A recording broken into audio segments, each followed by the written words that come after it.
Hi hello friends, ఈరోజు నేను మీకు చేపల ఫ్రై ఎలా తయారు చేయాలో చూపిస్తాను. ఇది మీరు చేపల ఫ్రై అనొచ్చు, లేకపోతే చట్నీ లాగా పెట్టుకోవచ్చు, ఎలాగైనా పిలవచ్చు అండి దీన్ని.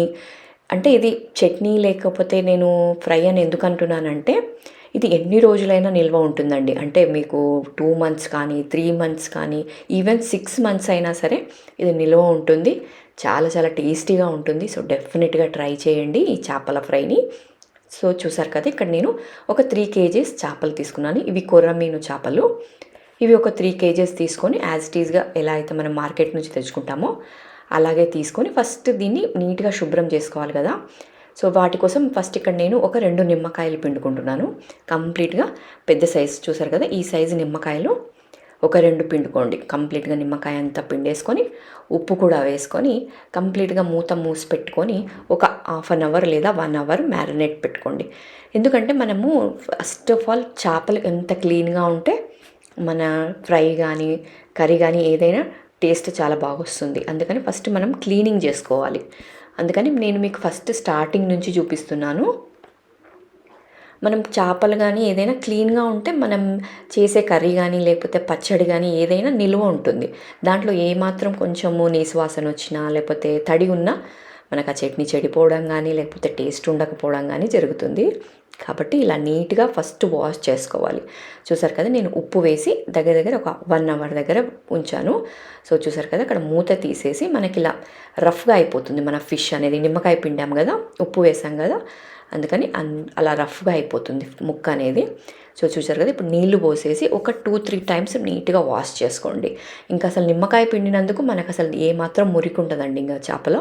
నీట్గా ఒకసారి చూసారు కదా, వాటర్ అంతా మనకి నల్లగా కనిపిస్తున్నాయో ఆ వాటర్ అంతా ఒక 2-3 సార్లు అలా నీట్గా కడిగేసుకుంటే మనకి ఫిష్ అనేది నీట్గా అయిపోతుంది. ఒక 2-3 టైమ్స్ కడుక్కొని వాష్ చేసుకున్న తర్వాత పక్కన పెట్టుకున్న తర్వాత సో చూసారు కదా, మనకి ఆ జిడ్డు బంక ఉంటుంది కదా మనకి ఫిష్కి, అదంతా పోతుంది. సో నీట్గా అయిపోయింది చూసారా ఫిష్ని. ఇప్పుడు మనము దీన్ని ఒక క్లాత్ తీసుకొని నీట్గా తుడుచుకోవాలి. అంటే మనం దీన్ని డీప్ ఫ్రై చేస్తున్నాం ఈరోజు. అంటే చట్నీ లేకపోతే పచ్చడి ఫ్రై ఏదైనా అనొచ్చు అని చెప్పాను కదా. సో ఫస్ట్ వీటిని మనము నీట్గా ఒక క్లాత్ తీసుకొని నీట్గా తుడుచుకోవాలి. ఏమాత్రం తడి లేకుండా. మనకి తడి ఉంటే మనం ఆయిల్లో వేస్తే పటపట అని పేలుతుంటుంది కదా, అందుకని నీట్గా తుడుచుకోవాలి. చూసారు కదా, ఆ మధ్యలో మనకి కొంచెం బ్లడ్ ఉంటుంది ఫిష్కి, అది నీట్గా పోవాలి అండి. అప్పుడైతేనే మన నూనెలో అస్సలు పేలకుండా చిట్లకుండా అట్లా నీట్గా వస్తుంది. చూసారు కదా, కంప్లీట్గా అలా నీట్గా తుడుచుకున్నాను. తుడిచేసుకొని ఫస్ట్ మీరు మెయిన్ పార్ట్ ఇదే అండి, నీట్గా మధ్యలో మనకి కనిపిస్తున్న బ్లడ్ ఏమాత్రం ఉండొద్దు. అది ఉంటే మనకి నూనెలో పేలే ఛాన్స్ ఉంటుంది. కాబట్టి నీట్గా తుడిచేసి పక్కన పెట్టుకున్నాక ఇప్పుడు మనం కడాయిలో ఆయిల్ వేసుకోండి. ఆయిల్ ఎక్కువగా వేయకండి, మనం ఎలాగో ఈ ఆయిల్ని రీయూజ్ చేయం కాబట్టి ఆయిల్ ఎక్కువగా వేయకండి. కొంచెం వేసుకొని ఫ్రై చేస్తూ ఉండండి. ఇన్ కేస్ మీకు ఆయిల్ తక్కువగా అనిపిస్తే అప్పుడు మళ్ళీ కొంచెం యాడ్ చేసుకోండి. సో చూసారు కదా, ఫస్ట్ అలా ఒక్కొక్క పీస్ వేసుకుంటూ మనం నిదానంగా ఫ్రై చేసుకోవాలి అండి. అంటే మన ఈ చేపలు ఎర్రగా మంచిగా అసలు కరకరలాడేంత వరకు ఫ్రై చేయాలి. చెప్పాను కదా, ఈ చట్నీ లేకపోతే ఫ్రై ఎన్ని రోజులైనా నిల్వ ఉంటుందని, అందుకని మనం వీటిని ఎర్రగా ఫ్రై చేసుకోవాలి. మీకు చూస్తున్నారు కదా, ఇప్పుడు పటపటాన్ని శబ్దం వస్తూ ఉంటుంది.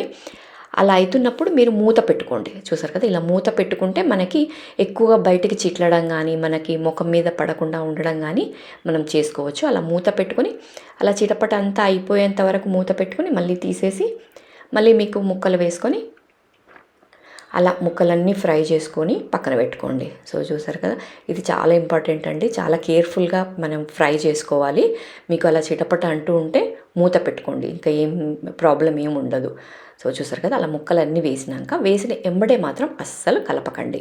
మనకి కొంచెం కడాయికి అతుక్కుంటుంది, అంటే మన బాండీకి అతుక్కుంటుంది కాబట్టి అస్సలు దాన్ని టర్న్ చేయకండి. దాన్ని ఒక 2 మినిట్స్ లేకపోతే 3 మినిట్స్ అలా వదిలేస్తే మనకు అలా కొంచెం ఎర్రగా అయితే ఈజీగా వచ్చేస్తుంది. చూసారు కదా, అలా మన ముక్క కొద్దిగా ఫ్రై అయితే మనకి ఈజీగా టర్న్ అయిపోతుంది. సో అలా మళ్ళీ మనం నెక్స్ట్ అవతలకి మనం టర్న్ చేసుకొని నీట్గా 2 పక్కల బాగా ఎర్రగా ఫ్రై అయ్యేంత వరకు ఫ్రై చేసుకుందాము. ఇలా ముక్కలంతా ఫ్రై చేసుకొని పక్కన పెట్టుకుందాం. ఇవి మనకి ఎంత క్రిస్పీగా ఉండాలి అంటే మనం చిన్న పిల్లలు కూడా ఈజీగా తినేయొచ్చండి. ఎందుకంటే మనం ఇంత క్రిస్పీగా చూసారు కదా, ఇంత క్రిస్పీగా కాల్చాం కదా, మనం అందులోని ముళ్ళు కూడా మనకి క్రిస్పీగా అయిపోతాయి. నమిలినా కూడా ముళ్ళు ఏమాత్రం హాని చేయవు. అసలు మనకి ముళ్ళు నములుతున్నామా అని కూడా తెలియదు. అందుకని అంత క్రిస్పీగా కాల్చడం. సో చూసారు కదా, అన్నీ ఇలా మంచిగా కాల్చేసుకున్నానండి క్రిస్పీగా. సో చూసారు కదా, ఇలా అన్నీ మనము ఇట్లా తుంచితే విరిగిపోవాలి అంత క్రిస్పీగా. నేను మళ్ళీ మళ్ళీ చెప్తున్నాను, క్రిస్పీగానే మాత్రమే కాల్చండి. అప్పుడైతే పిల్లలకి ఏమాత్రం భయం లేకుండా మనం ఈజీగా పెట్టొచ్చు. ముళ్ళు ఇరుకుతుంది అన్న భయం ఉండకుండా మనం అలా క్రిస్పీగా కాల్స్తేనే మనకి చాలా టేస్టీగా ఉంటుంది. అండ్ ఎన్ని రోజులైనా, ఫస్ట్ ఆఫ్ ఆల్ ఎన్ని రోజులైనా నిల్వ ఉంటుంది. అలా కాల్చేసి పక్కన పెట్టుకున్నాక ఇప్పుడు మనము దీనికోసం ఒక మసాలా చేసుకుందాము. సో చూసారు కదా, ఇక్కడ కొంచెం కొబ్బరి, ఒక 4-5 లవంగాలు, ఒక 2 ఇలాచీలు, ఒక 1/2 స్పూను మిరియాలు, ఒక మీకు ఎంతైతే టేస్టీ అవసరమో అంత ఉప్పు, ఒక 3 స్పూన్ల కారం. ఇక్కడ నేను 3 కేజీల చేపలు తీసుకున్నాను కదా, అందుకని 3 స్పూన్ల కారం తీసుకున్నాను. నాకు కారం ఇది కొంచెం బాగానే స్పైస్ ఉంది, అందుకని ఒక 3 స్పూన్ల కారము, ఒక 10-12 వెల్లుల్లి రెబ్బలు పొట్టుతోనే వేసుకోండి. కొంచెం పసుపు. ఇవన్నీ మంచిగా గ్రైండ్ చేసుకొని మెత్తగా పేస్ట్ లాగా అవుతుంది. సో చూసారు కదా, ఇలా అయిన మన గ్రైండ్ పేస్ట్ని మనం నూనెలో, ఇప్పుడు మనం కడాయిలో నూనె వేసుకొని, నూనె కొంచెం ఎక్కువగా వేసుకోండి ఎందుకంటే ఇది కొంచెం నిల్వ ఉండేది కదా, అందుకని కొద్దిగా నూనె ఎక్కువ వేసుకొని ఈ మసాలాని 1 నిమిషం పాటు ఫ్రై చేసుకొని, మనం ఫ్రై చేసుకున్న ఫిష్ కూడా ఉన్నాయి కదా అవి కూడా వేసేసి 1 నిమిషం పాటు కలిపేసి ఇంకా స్టవ్ బంద్ చేసి, ఇది ఒక రోజంతా అలాగే ఉంటే మనకి ముక్కలకు అంతా బాగా పడుతుంది. ఇంకా నెక్స్ట్ డే మాత్రం ముక్కలు మంచిగా ఉప్పు ఇవి మసాలా అంతా పట్టి టేస్ట్ చాలా బాగా వస్తుంది. కాబట్టి ఒక రోజు తర్వాత ఇది ఇంకా టేస్ట్ చాలా బాగుంటుంది. సో అలా మూత పెట్టేసి మనం మనకి గ్లాస్ జార్లో కానీ దేంట్లో అయినా తీసి పెట్టుకోండి. చాలా చాలా బాగుంటుంది. ముఖ్యంగా ఎన్ని రోజులైనా స్టోర్ ఉంటుంది చట్నీ.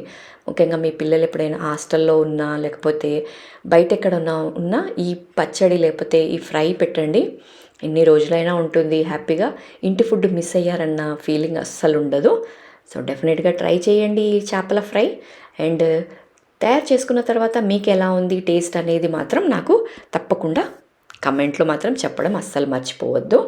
సో చాలా చాలా టేస్టీగా ఉంటుంది. తినేటప్పుడు మీరు దీని మీద నిమ్మకాయ పిండుకొని తిన్నా చాలా బాగుంటుంది. సో అలా కూడా చేయండి. నిమ్మకాయ పిండుకొని అన్నంలో కానీ లేకపోతే దేంట్లో అయినా నిమ్మకాయ పిండుకొని తింటే కూడా టేస్ట్ చాలా బాగా వస్తుంది. సో డెఫినెట్గా ట్రై చేయండి. ఈ వీడియో మొత్తం చూసిన తర్వాత మీకు ఎలా అనిపించింది అనేది మాత్రం, ఈ టేస్ట్ ముఖ్యంగా దీన్ని ట్రై చేసిన తర్వాత మీకు టేస్ట్ ఎలా అనిపించింది అనేది నాకు కమెంట్లో చెప్పండి. అండ్ మీరు ఇంతవరకు సబ్స్క్రైబ్ చేసుకోకుండా చూస్తూ ఉంటే సో ప్లీజ్ సబ్స్క్రైబ్ చేసుకోండి. ఇలాంటి మంచి మంచి కంటెంట్ ఉన్న వీడియోస్ నేను రెగ్యులర్గా పోస్ట్ చేస్తూ ఉంటాను.